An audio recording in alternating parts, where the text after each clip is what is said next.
ನಮಸ್ಕಾರ ಎಲ್ಲರಿಗೂ welcome back. ನಾನು ಮಂಜು, ನೀವು ನೋಡ್ತಿದ್ರಿ ಮಂಜು ಸ್ಟೋರೀಸ್. ಫ್ರೆಂಡ್ಸ್, ಇವತ್ತು ಈ ವಿಡಿಯೋದಲ್ಲಿ IPL 2025ಗೆ ನಮ್ಮ RCB ತಂಡದ ಬೆಂಕಿ ಪ್ಲೇಯಿಂಗ್ 11 ಯಾವ ರೀತಿ ಇರುತ್ತೆ ಅಂತ ನಾನು ನಿಮಗೆ ಈ ವಿಡಿಯೋದಲ್ಲಿ ತಿಳಿಸ್ಕೊಡ್ತೀನಿ. ಅದಕ್ಕಾಗಿ ನಮ್ಮ ಚಾನಲನ್ನು ಸಬ್ಸ್ಕ್ರೈಬ್ ಮಾಡಿ, ಬೆಲ್ ಐಕನ್ನು ಪ್ರೆಸ್ ಮಾಡಿ, ಆಲ್ನು ಸೆಲೆಕ್ಟ್ ಮಾಡಿ.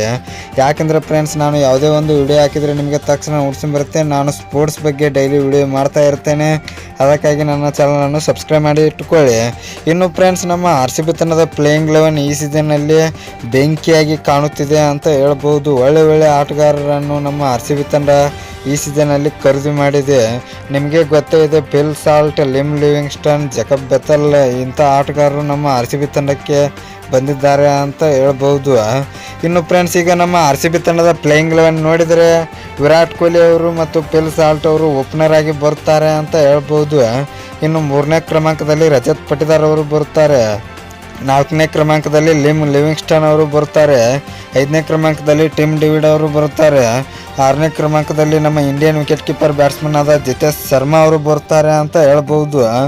ಇನ್ನು 7ನೇ ಕ್ರಮಾಂಕದಲ್ಲಿ ಕೃಣಾಲ್ ಪಾಂಡೆ ಅವರು ಬರ್ತಾರೆ. 8ನೇ ಕ್ರಮಾಂಕದಲ್ಲಿ ಭುವನೇಶ್ವರ್ ಕುಮಾರ್ ಅವರು ಬರ್ತಾರೆ. 9ನೇ ಕ್ರಮಾಂಕದಲ್ಲಿ ಜೋಸ್ ಹೆಜಲ್ವುಡ್ ಅವರು ಬರ್ತಾರೆ. 10ನೇ ಕ್ರಮಾಂಕದಲ್ಲಿ ರಸಿಕ್ ಸಲಾಮ್ ಅವರು ಬರ್ತಾರೆ. ಇನ್ನು 11ನೇ ಕ್ರಮಾಂಕದಲ್ಲಿ ಎಸ್ ದಯಾಳ್ ಅವರು ಇರ್ತಾರೆ ಅಂತ ಹೇಳ್ಬೋದು. ಫ್ರೆಂಡ್ಸ್, ಇನ್ನು ಇಂಪ್ಯಾಕ್ಟ್ ಪ್ಲೇಯರ್ಸ್ಗಳಾಗಿ ಸ್ವಪ್ನಿಲ್ ಸಿಂಗ್ ಮತ್ತು ಸುಯೇಶ್ ಶರ್ಮಾ ಅವರು ಇರುತ್ತಾರೆ. ಫ್ರೆಂಡ್ಸ್, ಇದು ನಮ್ಮ RCB ತಂಡದ ಬೆಂಕಿ ಪ್ಲೇಯಿಂಗ್ 11 ಅಂತ ಹೇಳ್ಬೋದು. ವಿರಾಟ್ ಕೊಹ್ಲಿ ಮತ್ತು ಫಿಲ್ ಸಾಲ್ಟ್ ಬೆಂಕಿಯಾಗಿ ಓಪನಿಂಗ್ ನೀಡಿದರೆ, ಇಲ್ಲಿ ಟಿಮ್ ಡೇವಿಡ್, ಲಿಮ್ ಲಿವಿಂಗ್ಸ್ಟನ್ ಅವರು ಬೆಂಕಿಯಾಗಿ ಫಿನಿಶಿಂಗ್ ಮಾಡಬಹುದು. ಜಿತೇಶ್ ಶರ್ಮಾ ಅವರು ಕೂಡ ಫಿನಿಶಿಂಗ್ನಲ್ಲಿ ಮಸ್ತ್ ಪಾತ್ರ ವಹಿಸಿಕೊಳ್ಳಲಿದ್ದಾರೆ. ಇನ್ನು ಫ್ರೆಂಡ್ಸ್, ನಿಮ್ಮ ಪ್ರಕಾರ ನಮ್ಮ RCB ತಂಡದ ಪ್ಲೇಯಿಂಗ್ 11 ಯಾವ ರೀತಿ ಇಡಬೇಕು ಅಂತ ಕಮೆಂಟ್ ಬಾಕ್ಸಲ್ಲಿ ಕಮೆಂಟ್ ಮಾಡೋದ್ರ ಮೂಲಕ ತಿಳಿಸ್ಕೊಡಿ. ಇನ್ನು ನಿಮಗೆ ಇದೇ ರೀತಿ ನಮ್ಮ ಬೆಂಗಳೂರು ಬುಲ್ಸ್ ಮತ್ತು ಕಬಡ್ಡಿ ಬಗ್ಗೆ ಅಪ್ಡೇಟ್ಸ್ ಬೇಕಾದರೆ ನಮ್ಮ ಚಾನಲ್ ಲೈಕ್ ಮಾಡಿ, ಶೇರ್ ಮಾಡಿ, ಸಬ್ಸ್ಕ್ರೈಬ್ ಮಾಡಿ. ನಮಸ್ಕಾರ ಫ್ರೆಂಡ್ಸ್.